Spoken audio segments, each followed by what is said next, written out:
ఈరోజు మన encounter news నేను మీ కే విజయ భాస్కర్. కార్యక్రమాలు అమలు చేయాలి అంటే 70,000 కోట్ల దాకా అవుతుంది. అది ఆంధ్రప్రదేశ్ రెవెన్యూ చూసుకొని ఆదాయాలు చూసుకుంటే ఆ పథకాలు ఇబ్బంది అవుతుందనే ఉద్దేశంతోనే మేము అట్లా నోటికొచ్చినట్టు చెప్పలేదు.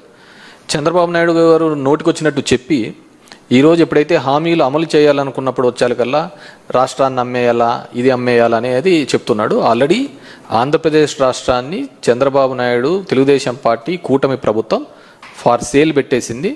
దాంట్లో భాగంగానే మొన్న కూడా చూసినాము 190,000 కోట్ల రూపాయలకు సంబంధించి ఏపీఎండిసికి సంబంధించినవి కూడా కేవలం ఒక 9,000 కోట్ల కోసం ఈ మైన్స్ అన్ని కూడా గ్యారంటీగా పెట్టే సందర్భం కూడా చూడడం జరిగింది. మీరు బాగా చూసినారు అంటే ఈ రెండు పత్రికలో, ఈనాడు జ్యోతి పత్రికలో వచ్చే కథనాంశాలు కానీ ఇవన్నీ బాగా చూసినారు అంటే 4 to 9 వరకు కూడా రాజశేఖర రెడ్డి గారు ముఖ్యమంత్రి ఉన్నప్పుడు కూడా తెలుగుదేశం పార్టీ ఎప్పుడే కానీ తన ఏం కావాలని అసెంబ్లీలో కూడా మాట్లాడడానికి ఉండేది కాదు మ్యాటర్.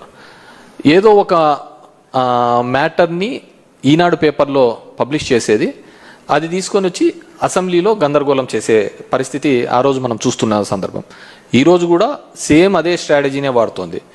ఈరోజు సిట్ అనే దర్యాప్తు సంస్థ ఎవరి చేతుల్లో నడుస్తోంది అందరికీ తెలిసినదే. సిట్ రిమాండ్ రిపోర్టు కోర్టుకు సబ్మిట్ చేయదు.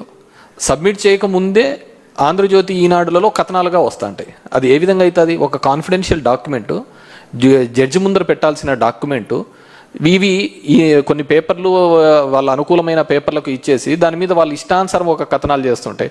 ఒకసారి ఏమో అవన్నీ ఇచ్చేసినారంట, ఎలక్షన్లలో పనిచేసినారంటారు, 3,500 కోట్లకు 300 కోట్లు పనిచేసినారంట, మిగతా 2,300 కోట్లు ఎక్కడున్నాయి? ఇంతవరకు బ్యాంకులలో ఉన్న డబ్బులను సీజ్ చేశారనే ఒక పద్ధతిగా చూపిస్తున్నారు తప్ప ఫలానా చోట ఇంత బల్క్గా డబ్బులు దొరికినాయి అనే పద్ధతిలో ఎక్కడా కానీ చూపించండి. ఒక నెరేటివ్ని బిల్డప్ చేస్తున్నారు. అంటే మొదటి నుంచి కూడా కింద నుంచి పై వరకు ఒకటే లైన్ తీసుకుంటారు. దాన్ని ఎస్టాబ్లిష్ చేయడానికి పదే పదే మాట్లాడుతున్న సందర్భం చూసాను తప్ప ఈ పేపర్లలో వచ్చే కథనాల ఆధారంగానే చేసుకుంటా పోతా అంటే ఇంకెవడే కానీ ఉండలేరు అనమాట.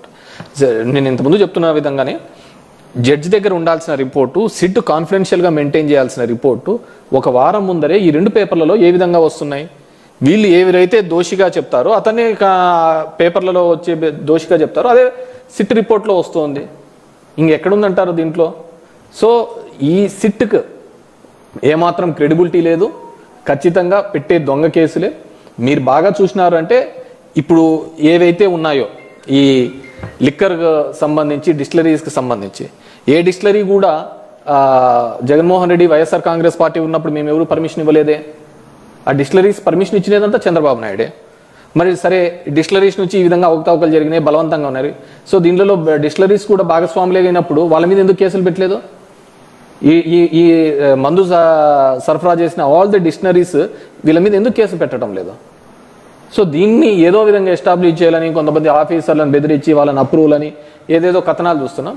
డెఫినెట్గా చట్టం ముందు ఉండేది, ఆ చట్టానికి అనుకూలంగా చట్టం ముందర నిలబెట్టి ఖచ్చితంగా మేము ఫైట్ చేస్తాము.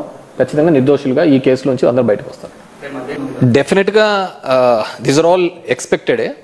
ఏదో ఒక విధంగా ఈ ప్రభుత్వం మీద బురద చల్లాలనే ఒక ఆలోచనతో ఈ ప్రభుత్వం జరుగుతుంది. మనం మొత్తానికి చూసినట్టే చిన్నది ఇదే కానీ ఒక గ్రామ స్థాయిలో కూడా ఒక చిన్న గొడవ జరిగినప్పుడు వాడొచ్చి ఇంటి మీద గొడవ చేసినా కానీ మా మీద కేసులు పెట్టే సందర్భం. సో అంత మైక్రో లెవెల్లో నుంచి కూడా దీన్ని మానిటర్ చేస్తున్న సందర్భం.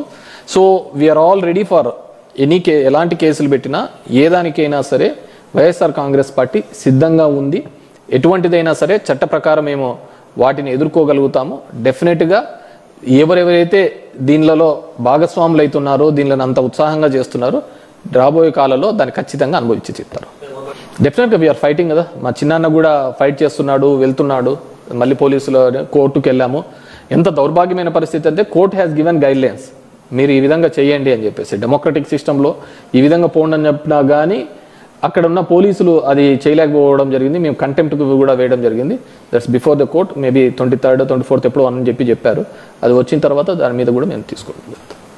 డెఫినెట్గా వీఆర్ ఫైటింగ్ ఫర్ ద ఏ కేసుకైనా భయపడుతున్నాం కదా. మీరు సింపుల్, మీరెంత అనగదొక్కాలని చూస్తూ ఉంటే ప్రతిపక్ష పార్టీలను అనగదొక్కాలని చెప్పేసి ఈరోజు కూటమి ప్రభుత్వం చేస్తే దానికి 3 ఇంతలుగా మేము బౌన్స్ బ్యాక్ అవుతున్నాం. ఈరోజు జగన్మోహన్ రెడ్డి గారికి వెళ్తే వచ్చే జనాలే ఆ క్రౌడే దానికి నిదర్శనం. దీంట్లో ఎటువంటిది లేదు. ఈరోజు చూసినారు అంటే జనాలు ప్రతి సందర్భంలో కూడా రైతు అనే వ్యక్తి గిట్టుబాటు ధర లేక ఇబ్బంది పడుతున్నాడు. మాకు ఎప్పుడు ఉండేది ఇదే, వర్షాకాలంలో రావాల్సిన వానలు ఎండాకాలంలో వచ్చినాయి. రైతు పరిస్థితి చూస్తే చూడు, ఒక రైతు ఇబ్బంది పడుతున్నాడని పరిస్థితి ఉంటే ఈరోజు నిన్న చూసినారంటే 600 రూపాయలు ఒక టికెట్ రేటు పెంచి ఇచ్చిన సందర్భం చూస్తున్నాం. అదే 600 రూపాయలు లేకుంటే రైతు గిట్టుబాటు ధర మీద వీళ్ళు ఆలోచించవచ్చు కదా. కానీ ఏ పార్టీ కూడా జనం కోసము ప్రజల కోసం ఆలోచిస్తున్న పరిస్థితి ఈరోజు పాలకపక్షం చూడటం లేదు, కూటమి చూడటం లేదు.